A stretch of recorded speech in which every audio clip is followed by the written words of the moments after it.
Café com prosa junguiana, travessias em pequenos goles. Algumas transformações não acontecem quando a gente encontra uma resposta, mas quando a gente aprende a permanecer dentro de uma pergunta. Existe uma tendência muito humana da gente querer resolver os conflitos da vida escolhendo um lado em detrimento do outro.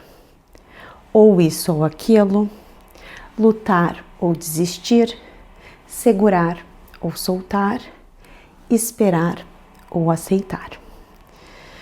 Algumas experiências importantes da vida não cabem numa simples escolha.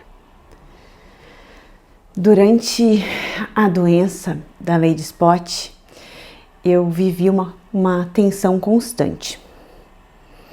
Eu queria que ela melhorasse, ao mesmo tempo em que eu precisava enxergar a gravidade do que estava acontecendo com ela.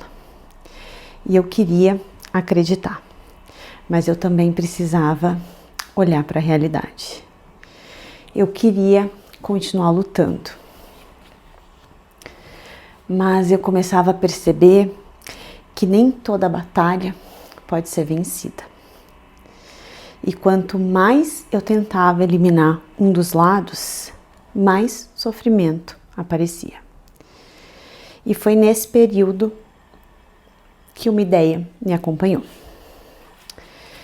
Eu até escrevi sobre ela, sobre a história dos 50%. Cada pessoa tem os seus 50%. E no texto em questão, eu frisei que desses meus 50%, eu estava fazendo 100%. E durante muito tempo, eu achei que essa frase falava sobre responsabilidade. Qual era os meus 50% de responsabilidade diante de tudo que estava acontecendo com ela? Mas hoje eu percebo que essa frase também fala sobre limite, porque fazer os meus 50% não me dava o controle sobre os outros 50%. E na psicologia analítica, o Jung, ele chamou de função transcendente a capacidade que a nossa psique tem de sustentar uma tensão entre opostos. Sem fugir dessa tensão, sem negar um lado, sem negar o outro lado. A função transcendente não é sobre escolher, é sobre suportar e permanecer tempo suficiente dentro do conflito, até que algo novo possa emergir daí. E nesse ponto, a gente aprofunda uma coisa que apareceu no episódio sobre a travessia da alma, em que eu contei a história de que uma nova Lilian passou a existir. Naquela ocasião, eu trabalhei a ideia de que toda a travessia verdadeira não é só sobre sair de um lugar e chegar em outro. Às vezes, a travessia acontece quando aquilo que sustentava a nossa forma de existir já não consegue nos sustentar mais, que foi a historinha sobre viajar de ônibus. E aquele relato todo não era sobre coragem, mas sobre o fim de uma forma de existir, que já não se sustentava mais. Porque o que estava em jogo ali não era o que eu estava fazendo, e sim quem eu achava que eu era. E na linguagem junguiana, esse é um momento em que o ego encontra um limite. Ele percebe que não consegue mais sustentar sozinho a organização da vida. E quando o ego encontra o limite, a psique se organiza em um outro nível, não mais a partir do controle, mas a partir do self, do nosso centro, da nossa totalidade. E esse momento não é de expansão, muito pelo contrário. É um momento de profunda desorganização e de perda de referência. O novo não chega com clareza, ele chega como desconhecido, como um território interno que a gente nunca habitou e ainda assim precisa atravessar. Existem lugares dentro da gente que só passam a existir depois que a gente é obrigado a entrar neles. E eu entendi isso de um jeito ainda mais profundo quando a Spotinha morreu. Porque ali não foi só ela que partiu, morreu também uma versão minha. A que existia naquele vínculo, naquela rotina, naquele lugar. E essa morte, ela não é simbólica só no discurso. Ela é real na experiência psíquica e não é opcional.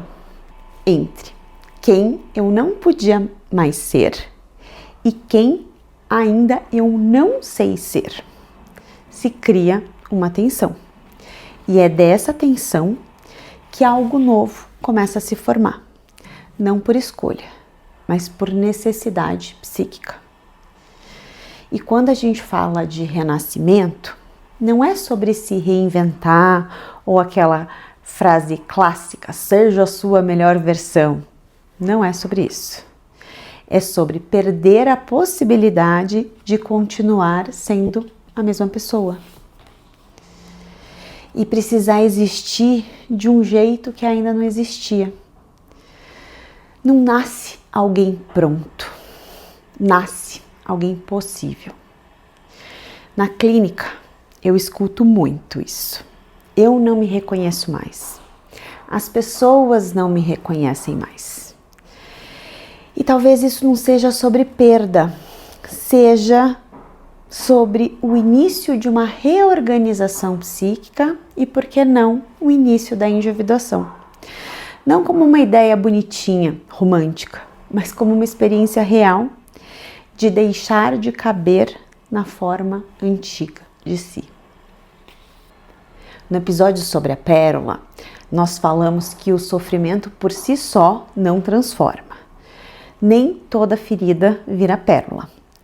A transformação só acontece quando a psique consegue trabalhar com aquilo que feriu. E é justamente aí que a função transcendente atua. A pérola não nasce porque existe uma ferida. A pérola nasce porque a ostra permanece em relação com aquilo que a feriu. Sem expulsar, sem negar, sem desaparecer. Ela transforma. E a função transcendente é isso. A capacidade de permanecer entre aquilo que desejamos e aquilo que a realidade apresenta. Sem colapsar, sem endurecer e sem fugir.